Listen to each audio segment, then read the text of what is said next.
Alam nyo ba mga kapak strongman na hindi ako makakatulog kagabi ng maayos kasi ang sasaba ng aming atip.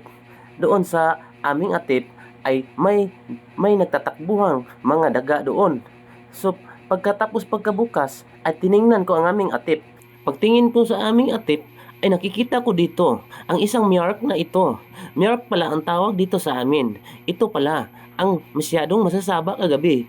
At alam nyo ba mga kapak strongman na kadlawin na ako makatulog ng maayos kasi kadlawin na siya bumaba doon. Hindi na siya masasaba. Pinuntahan ko ngayon sa nakita ko siya na miyark pala ito. Umanda ka sa akin. Guluguluhin talaga kita ngayon.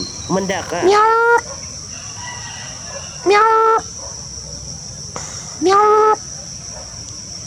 At pagtawag ko sa niya ay kay bigla siya natingala. Natingala siya kay bakit naman tingog ng miyark doon sa unahan. Hindi siya nakikita ako kay kasi tumatago ako sa may sagbutan. Humanda ka sa akin ngayon miyark. Meow.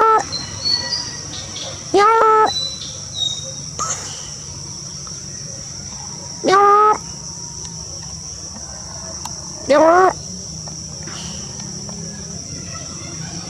Meow. Meow. At lagi ko siyang tinatawag na miyark pero natingala siya hindi niya nakikita ako. At ngayon ay inaatras ko na ang kamera at ibabalik ko sa kanya para sungugin ko talaga siya. At pagbalik ko sa kamera ay nagtilap-tilap siya sa kanyang itlog. Humanda ka. Meow. Meow. Meow. Meow. Meow. Meow. Meow.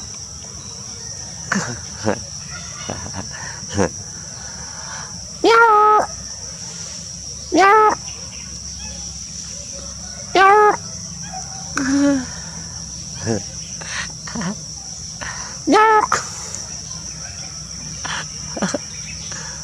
Meow. Meow. Meow. Meow. Meow. Meow. Meow. Meow. At dito at gulo-gulo ng kanyang isip dahil hindi niya makita kung sinong tumatawag ng miyark sa kanya. Hindi naman siya miyark talaga at hindi siya makatulog ng maayos ngayon. Naglalabad na ang kanyang ulo.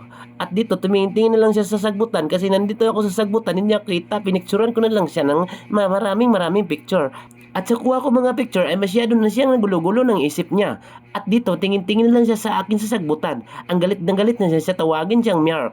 At dito ay masyado na siyang magalit. At dito napangit na kay siya ugnang dara siya oh.